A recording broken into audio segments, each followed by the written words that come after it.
नमस्कार, मी आहे मध्यमवर्गीय तरुण आणि मी आता आलोय ऑफिसवरून माझ्या घरी.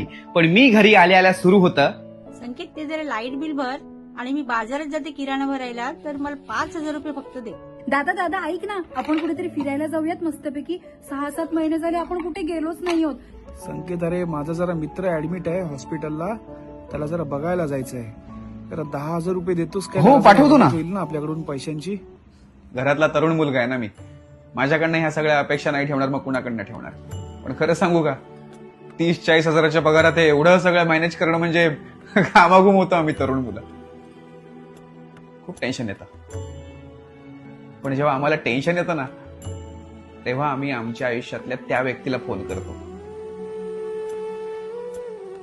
हॅलो, कुठेस रे? आवाज का रे असं वाटतोय तुझा? काय झालंय का?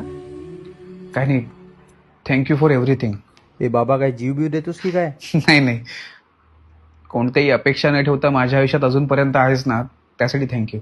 अबे तुला कसलं टेन्शन आलं? बोलू नंतर. आता भले मी फोन ठेवून दिला असेल, पण माझा मित्र माझा असा कापरा आवाज ऐकून तिकडे बेचैन झाला असेल. 5 सेकंदात तो मला परत कॉल करेल. हॅलो, 10 मिनिटात मला कट्ट्यावरती भेट. तुला आलेल्या टेन्शनला दोघे मिळून घोडा लावू. निघालो होता कट्ट्यावरती टेन्शन दूर करायला.